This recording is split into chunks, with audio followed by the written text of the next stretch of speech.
I absolutely love fighting games. From casually playing Smash Bros with other kids in my neighborhood and having absolutely no comprehension of a wider scene when I was young, to traveling across the world to enter tournaments.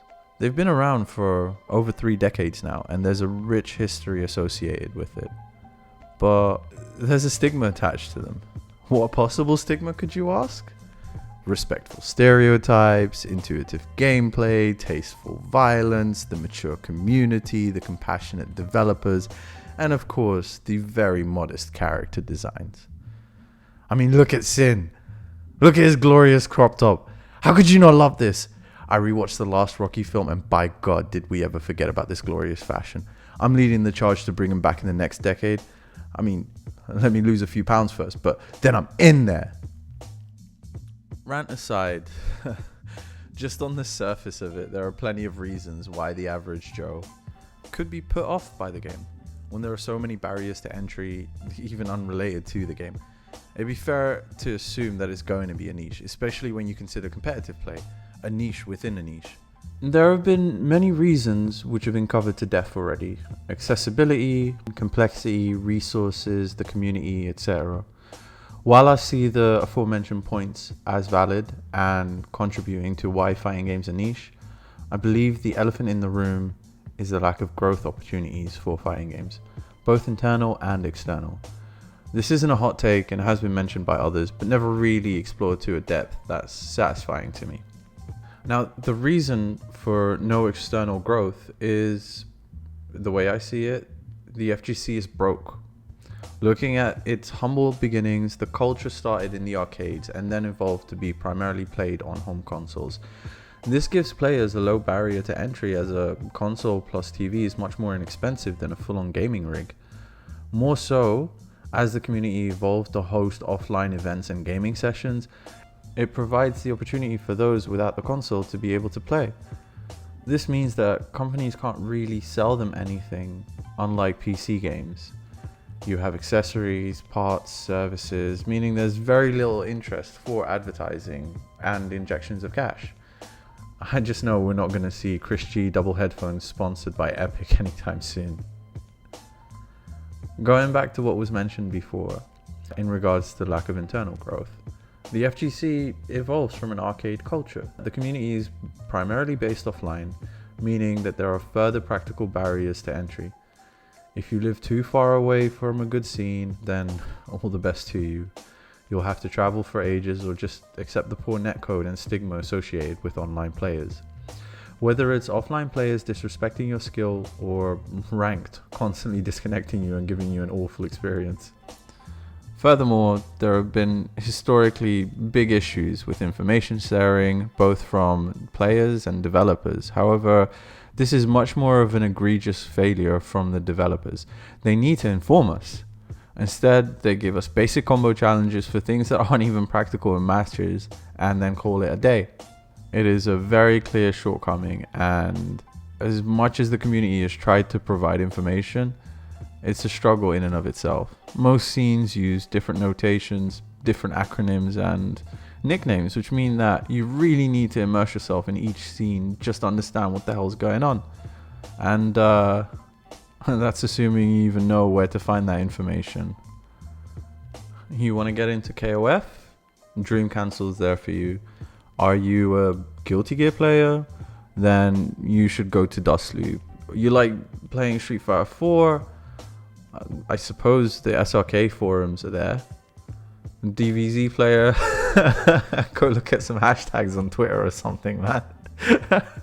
There are dedicated Discords, but in general, information is just very scattered, and as a newbie, it's just impossible to know where the hell to go.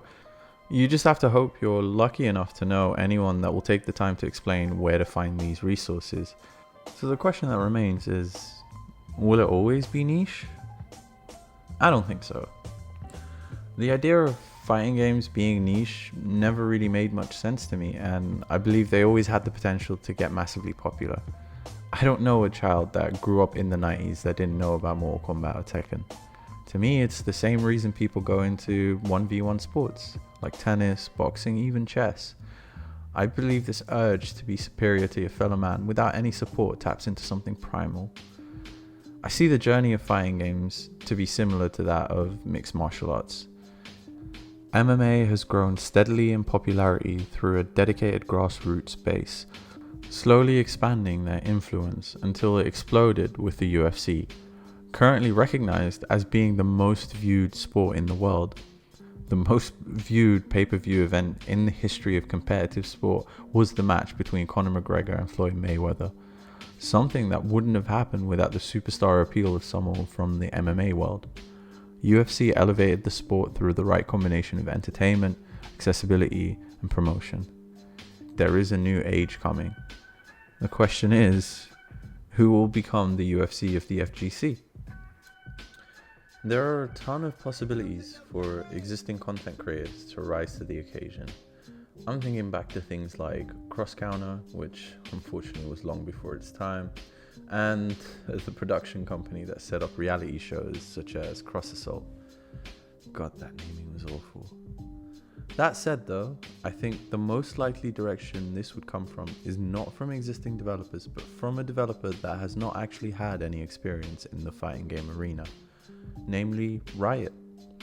It feels like most new fighting games are either a refinement of existing systems and mechanics, see Arc System Works or Bandai Namco, some combination of existing mechanics that haven't been combined yet, like Dragon Ball Fighters or Skullgirls, or straight up just feel like a ripoff or a Mugen clone. I think having a fresh take will open up the genre to a lot of people and finally bring it out of its niche.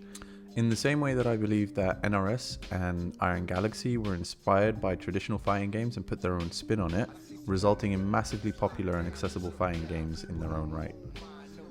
The main difference with Riot, however, is that they are not a niche developer. They've already created the most popular MOBA and one of the most popular shooters.